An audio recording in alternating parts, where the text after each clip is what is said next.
नमस्ते। स्पोर्ट्स और रिहैब की दुनिया पर जब भी नजर जाती है तो एक चीज है जो हमेशा ध्यान खींचती है और वो है काइनेसियोटेपिंग। आज हम इसी की तह तक जाएंगे। हाँ, वही रंगीन टेप जो एथलीटों के शरीर पे दिखते हैं।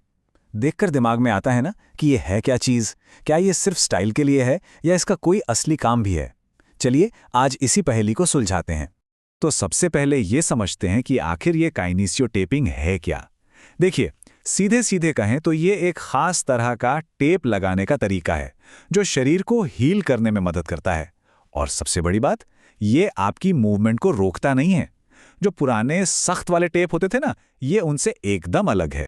तो सवाल उठता है कि रंगीन टेप आया कहाँ से। चलिए थोड़ा पीछे चलते हैं इसकी कहानी में और देखते हैं कि 70 के दशक का एक आइडिया कैसे दुनिया के सबसे बड़े स्पोर्ट्स इवेंट ओलंपिक तक पहुंच गया। तो बात है 1970s के दशक की। जापान में एक डॉक्टर थे, डॉक्टर केंजो केस। उन्होंने इसे बनाया, लेकिन दुनिया की नज़र इस पर पड़ी 2000 के दशक में, जब ओलंपिक में बड़े बड़े एथलीट्स इसे लगाए हुए मैदान में उतरे।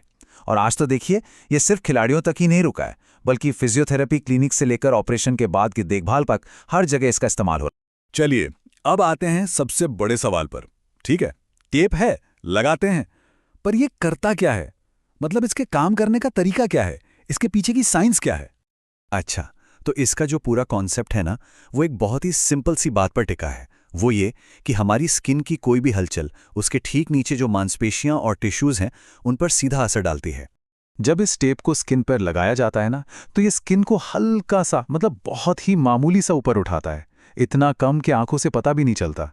अब इस खिंचाव से होता क्या है, स्किन और उसके नीचे की मसल्स के बीच में एक छोटी सी स्पेस, एक जगह बन जाती है, और बस सारा खेल इसी स्पेस का है।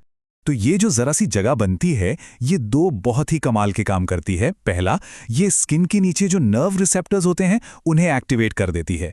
इससे होता ये है कि दर्द के जो सिग्नल दिमाग तक जा रहे होते हैं वो एक तरह से ब्लॉक हो जाते हैं। इसे गेट कंट्रोल थ्योरी भी कहते हैं।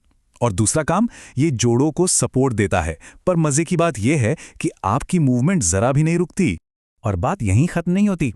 वही जो छोटी सी स्पेस बनी थी ना, वो ब्लड और लिम्फेटिक फ्लूइड के फ्लो को भी अच्छा कर देती है।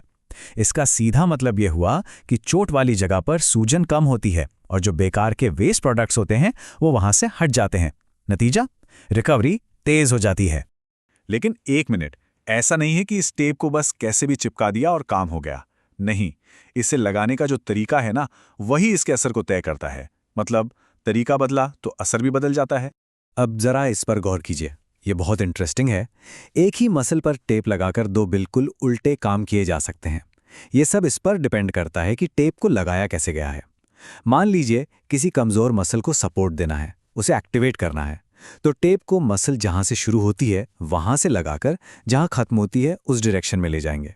और खिंचाव थोड़ा ज्यादा रखेंगे, करीब 25 से 50%। लेकिन अगर किसी मसल में ज्यादा खिंचाव है और उसे आराम देना है, रिलैक्स करना है, तो सब कुछ उल्टा। टेप को मसल के एंड से शुरू की तरफ लगाएंगे और खिंचाव भी कम रखेंगे, सिर्फ 15 से 25%। देखा, डायरेक्शन और टेंशन, बस यही दो चीजें पूरा खेल बदल देती। अब टेप को लगाने से पहले जरूरत के हिसाब से उसे काटा भी जाता है। इसके कुछ बेसिक कट्स हैं। चलिए 4 सबसे कॉमन कट्स को देखते हैं। सबसे पहला और सबसे सिंपल है आई स्ट्रिप।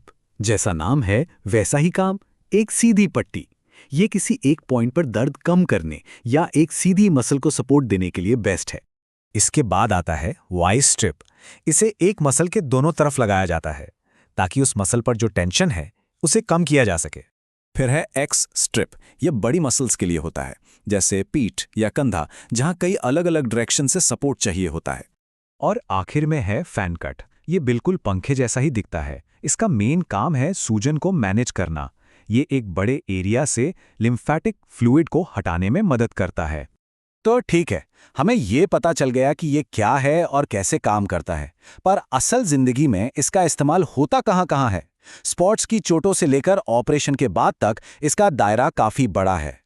इसको और अच्छे से समझने के लिए चलिए इसकी तुलना पुराने सख्त एथलेटिक टेप से करते हैं। सबसे बड़ा फर्क तो है लोच का। काइनेसियो टेप, जैसा कि हम देख सकते हैं, इलास्टिक है, लचीला है। वहीं पुराना टेप एकदम रिजिड यानी सख्त। अब क्योंकि ये लचीला है तो दूसरा पॉइंट देखिए, मूवमेंट।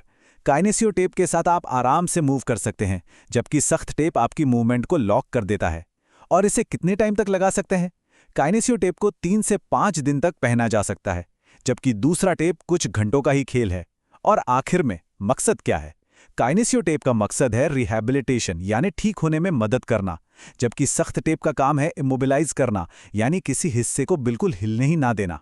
अब देखिए, ये टेप बहुत काम का है, लेकिन कुछ ऐसी सिचुएशंस हैं जहां इसे बिल्कुल भी इस्तेमाल नहीं करना चाहिए, जैसे कि अगर कहीं खुला घाव है या कोई स्किन इन्फेक्शन है। डीप वेन थ्रोम्बोसिस यानी डीवीटी जैसी सीरियस कंडीशन में भी इसे नहीं लगाना है। सेफ्टी सबसे ऊपर है। और कुछ मामलों में बहुत ज़्यादा सावधानी बरतनी पड़ती है, जैसे अगर स्किन बहुत नाजुक या सेंसिटिव हो, या फिर डायबिटीज़ के मरीजों में जहां सेंसेशन थोड़ी कम हो जाती है। ऐसी किसी भी हालत में किसी प्रोफेशनल से पूछे बिना इसे इस्तेमाल नहीं करना चाहिए। तो इतनी सारी बातें जानने के बाद फाइनल फैसला क्या है? क्या यह कोई जादुई पट्टी है? यही बात सबसे ज़रूरी है समझने वाली। काइनेसियो टेप कोई जादू की छड़ी नहीं है। ये अपने आप में पूरा इलाज नहीं है। ये एक सपोर्टिंग टूल है, एक सहायक थेरेपी है। इसका सबसे अच्छा रिजल्ट तब मिलता है जब इसे एक्सरसाइज और फिजियोथेरेपी के साथ मिलाकर इस्तेमाल किया जाता है। तो कुल मिलाके हम ये कह सकते हैं कि काइनेसियो टेपिंग एक साइंटिफिकली बैक्ड तकनीक है।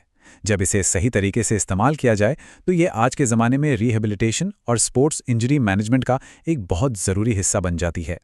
तो अगली बार जब किसी एथलीट पर ये रंगीन टेप देखें तो अब पता होगा कि ये सिर्फ दिखावा नहीं है।